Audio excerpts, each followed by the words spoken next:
Congratulations, Zach. My God, how on earth do you think you would manage to top yourself with 300? I don't know, but you really did.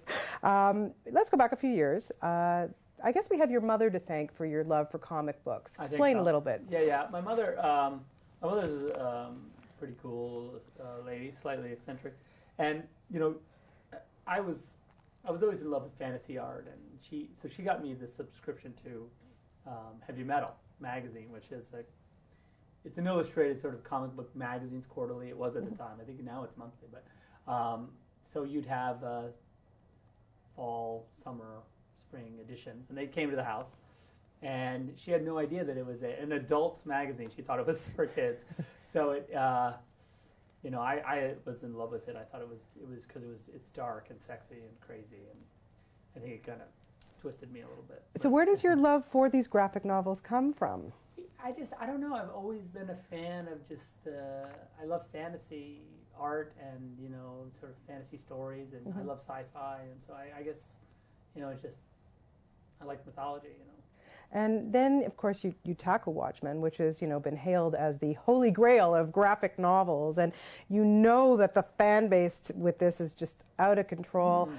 Is it a little nerve-wracking for you to kind of, to even to get started? What were you thinking? Yeah, it is. It's funny. It's because, we made 3 movies now.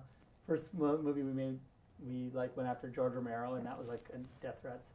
And we went after, then Frank Miller was another, who does he think he is? And now Watchmen is again. I'm like I must be like a glutton for punishment or something because it's crazy. But look, I'm a fan, so I get the worry. I get the concern that the fans have. Like, what are they going to do? I mean, when I got the script for Watchmen, it was PG-13, 2 hours long, updated to the War on Terror, and the bad guy, dies. Yeah. So it was like a normal movie. Yeah. And I said, yeah, this isn't. I mean, Watchmen. I don't know if you guys know, but Watchmen's a pretty crazy thing. And so it was really about, for me, just making it Watchmen again. There's no question. I mean, your passion comes through with every single scene. I mean, it's just so meticulously, beautifully done. And but what did you do? 2,000 storyboards for this? A little over 2,000. Did you ever get any sleep? I mean, you eat, drink, sleep. Well, I mean, when we were shooting, it was pretty tiring, and it was about I think I drew the movie. It took me about 5.5 months to draw the movie, let alone shoot it. So it was it's been about 3 years solid of work. Up till this moment. And how important was it for you to stay true to that source material? It was really important because I wanted the moviegoers who've never seen or read Watchmen to have the experience that I had when I read Watchmen for the first time. Because when I picked it up, I thought it was just going to be I was like, oh, Alan Moore, cool. It should be a cool superhero romp. Let's check this out. And halfway through, I'm like, what is this? This is crazy. And so, I mean, I feel like my hope is only that, in some ways, yes, there's all the purists and all the Watchmen fanatics that will have a pretty satisfied experience from the movie. But I really think the movie, in some ways, is designed for that, moviegoer who's seen all the superhero movies, who kind of is comfortable with sort of superhero mythology in cinema and kind of has an idea, a handle on what's expected from a superhero, and then sees the movie and really realizes that that can all get blown apart at any time. I want to ask you about the casting. Kudos to you for casting this cast. They, one better than the next. Honestly, they're so fantastic, and I love that they're not these huge, huge stars. Did you always envision, when you were going to cast the comedian, was going to be Jeffrey Dean Morgan? How did you know? They all fit so well. Yeah, they really do, and I think that, there was a time we talked about an Ocean's 11 version of Watchmen, but I think that didn't last very long in the conversations because I think. I think I went out and cast Patrick Wilson first, and I think that kind of Patrick was an amazing actor, an amazing guy, but the studio kind of understood that where I was going to head with the casting. I just wanted the best actor, who was going to do the part perfectly. That's kind of how I approached it. Yeah, Jackie Earle Haley, who would have thunk? Yeah, and he's awesome. He's inspired. It's cool. Yeah, it's really cool. And then our Toronto girl, Malin.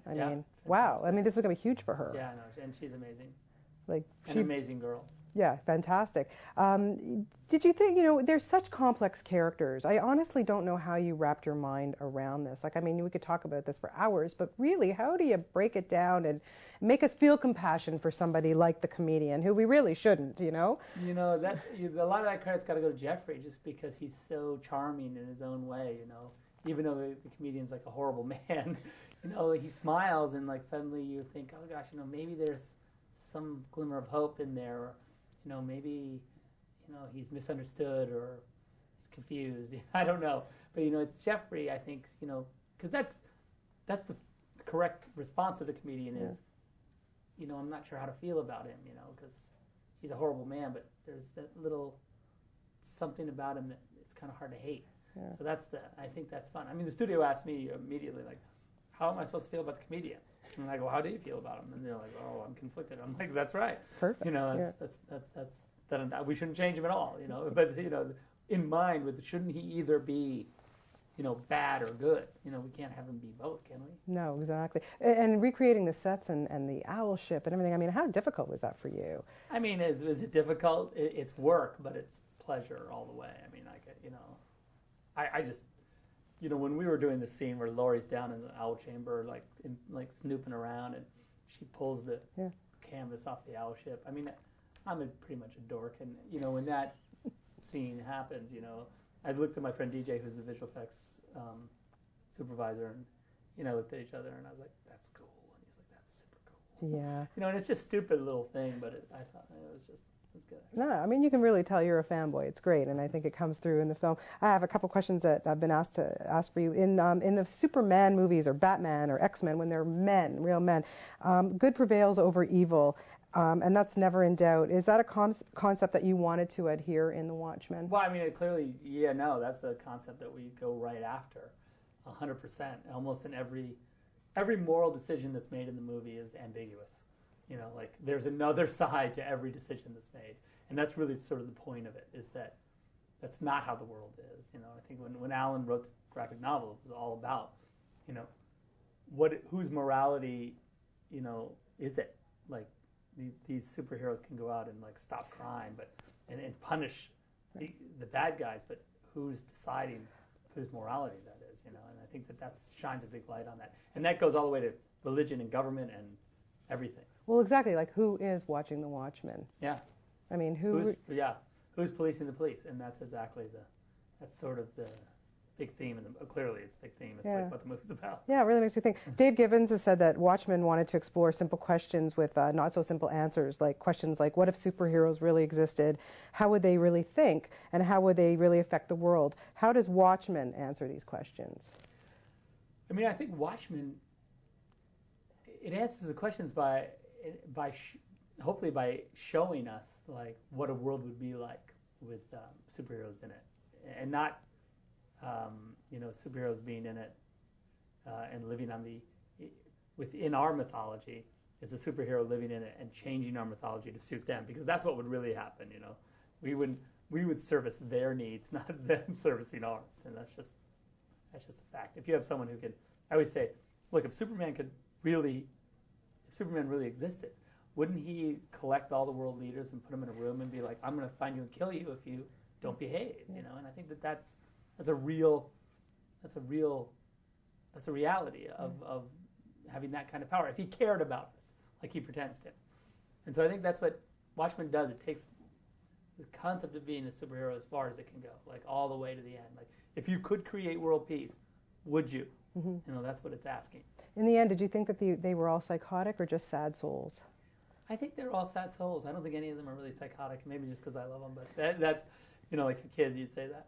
But I think that they're just they've all seen a lot of like the hard side of humanity, and I think that that's rubbed off on them in an interesting way and kind of broken them a little bit.